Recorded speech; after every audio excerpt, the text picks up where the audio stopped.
For 2 decades, the Toyota Prius was the only thing that automotive enthusiasts could really universally agree on, and the universal agreement was that the Toyota Prius is bad. Seriously, think about all the niches in the automotive community and how each person thinks their dedicated car and their dedicated brand is the best of the best and will happily just spend all of their time talking smack on everything else, telling everybody else how you are wrong. At the end of the day, it seemed like the entire world and the entire automotive community could gather around, hold hands, and sing Kumbaya to the slander of the humble Toyota Prius. However, when Toyota released the newest Prius design, the winds of change were a-blowing, and suddenly automotive journalists and critics and reviews were all saying that the Prius is a cool car now. But it left a lot of people wondering, is it actually a cool car now, or is it just a little bit of makeup on the pig? It's hard to argue that they don't look cool, but is it actually a cool car? Fortunately for me, Toyota has loaned me this 2024 Toyota Prius Prime SE, so I have the chance to see, is the Toyota Prius actually a cool car now, or is it just still a Toyota Prius?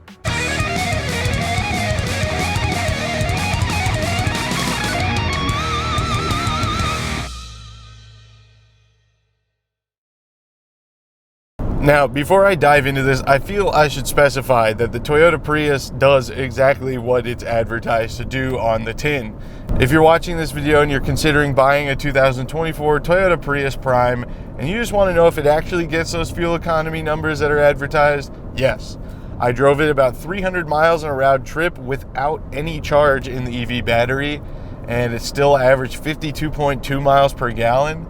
Then I charged the battery because Toyota advertises over 40 miles of electric only range. And I actually managed to get over 50 out of it thanks to going down a big hill and taking advantage of the regen braking. If all you need to know is that the Toyota Prius does what the Toyota Prius is supposed to do, then really you can stop watching this video right now. I wish you wouldn't. Please hang around. But if that's all you care about, then yeah, it's as good as you want it to be. It's pretty roomy in here, it's comfortable. There's enough cargo space back there for groceries, no problem. You know, it's what it is. It's a perfect ultimate fuel economy commuter. But if the question is, do I think the Toyota Prius is now a cool car? As much as it pains me to say, as much as I was looking forward to driving this and really hoping I would enjoy it, I don't think so. I don't think it's a cool car. But today I'm trying to prove myself wrong. So if you watch my videos, you'll maybe know about this windy road that I like to take cars on up here. Admittedly, this is a little bit of a weird departure for taking on the windy road, because other candidates that I've taken on this road are the Toyota GR Corolla, the Lexus IS 500F Sport, the Maserati MC20, all pretty far cries from the intention and build purpose of a Toyota Prius. But I will say, because of the electric assisted drivetrain, the Prius gets up and out a little bit faster off the line than you might think, and the steering actually feels fairly tight. So I'm wondering if there's any salvation of excitement to drive here. So we're just gonna go check that out now. All right, into the turns. Let's see what we got, Prius.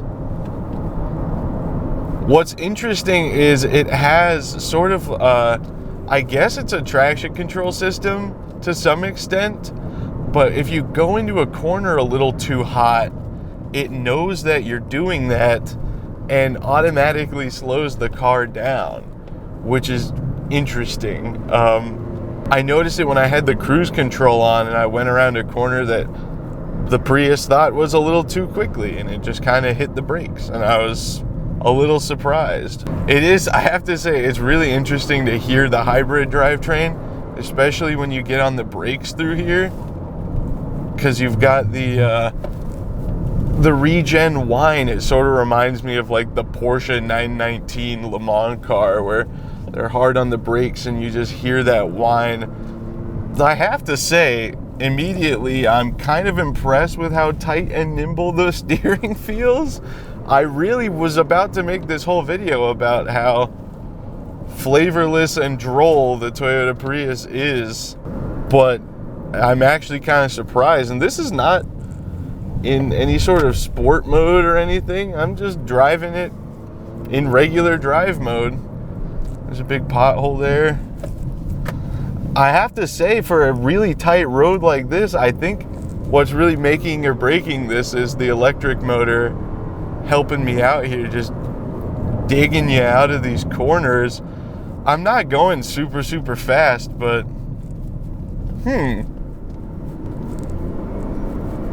I'm pleasantly surprised.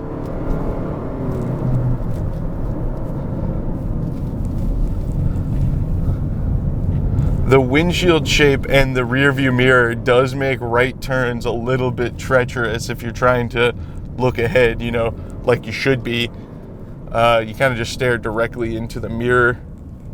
But again, you know, it's a Prius. It's not a race car. 99.9% of Prius owners are not going to be driving their Prii like this, so... This is ridiculous. I'm in a Prius. What is happening? I love when a car on this road shocks me. It's happened a couple times where I'm like, wouldn't it be funny to take this car on the fun windy road up in the mountains, because obviously it's going to be bad.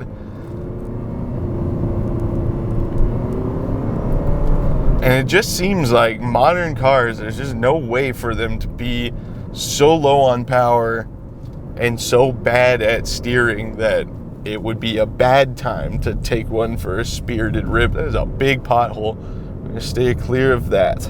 Okay, pleasantly surprised, but let's still talk about why I think it's not really, from an enthusiast standpoint, a cool car.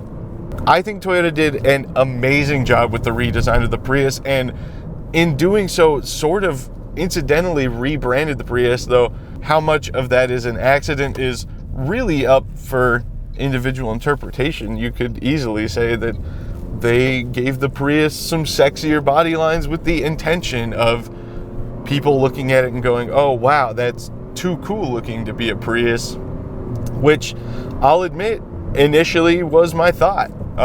Myself and plenty of other automotive journalists, there's all sorts of articles about, whoops, the Prius is cool now? What happened? But really, all that happened was that it looks cooler now. Incredible what Toyota's managed to achieve in terms of fuel economy and the efficiency of a battery. It's such a small battery, and it's still getting over 40 miles of electric only range is absolutely unheard of. Like, the majority of commuters could run this electric only.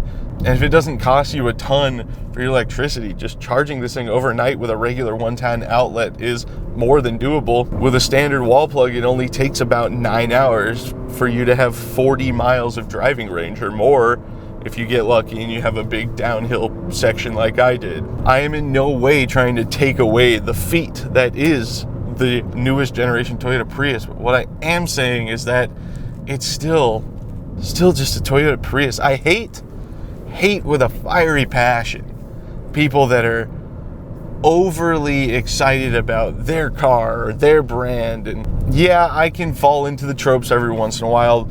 Ram owners, fold your tow mirrors. You're not pulling anything, and you probably never have. But on the whole, I just like cars. I like all cars, and I despise people that, because they have a certain car, try to make sure that they feel good about themselves and tell everybody else how their car is worse than theirs because it's what they like. So inherently, I kind of hated people that outwardly just smack talk and hate the Prius because it's not for them, right? And I think what I'm realizing is that it's not for me either. And that's okay. My definition of a cool car doesn't have to match your definition of a cool car. But when you start weighing what's going on, it makes sense that I'm like, yeah, it feels like driving a rental car. It's not that exciting or fun for me. It's because I don't commute. I work from home. I do a lot of road trips, yes, but I don't drive a lot otherwise. And when I am driving from my house to the grocery store or just going out for a little cruise like this, I want a fun turbo car that is really good at handling. But I completely understand the Prius's application, and I'm happy to admit that it just ain't for me. That's fine. So from an enthusiast perspective, no, I really don't think the Prius is cool now, but it doesn't mean it's not cooler than the older Priuses. I certainly think it looks a lot cooler, but even the older Priuses, yeah, I mean, people, like I said in the intro, pretty universally hate them, but they have their place, they have their uses. They're not for you, V8 fanboys, and we get it. V8s are the greatest thing that ever happened, and there's no replacement for displacement. At the end of the day, nobody wants to hear from you about the Prius because nobody expects you to drive or like a Prius. Your character type is very predictable, and that's pretty universally applicable for any hardcore enthusiast of their favorite car or favorite brand, right? I don't know. Let me know what you guys think. Is the Prius cool now, objectively, as an automotive enthusiast? Or is it just sort of a marvel of modern technology and representative of how far efficiency and technology development has come compared to even early Priuses that got insane fuel economy numbers for the time to be able to step it up to this level? I think from a perspective of engineering, it's very cool. But from a perspective of somebody who is a genuine driving enthusiast, Now, if you are a genuine driving enthusiast, may I request that you go check out one of my other videos. I've driven a lot of cool cars and done a lot of cool reviews lately. My personal favorites I recommend right now are the Maserati MC20 review and the Ford Ranger Raptor review. Both of those cars, an absolute blast to drive. And if you want more automotive content, you can check out my website, revreflection.com. I post articles and there's a bunch of photography and cool stuff on there and a podcast in the works. Otherwise, I just want to say thank you so much for watching. My name is Braden Carlson. You can follow me on Instagram or add me on Snapchat at BigB1011. If you aren't subscribed, but you want to see more car reviews and check out all my other stuff, please press the subscribe button, hit the notification bell, and I will see you next time.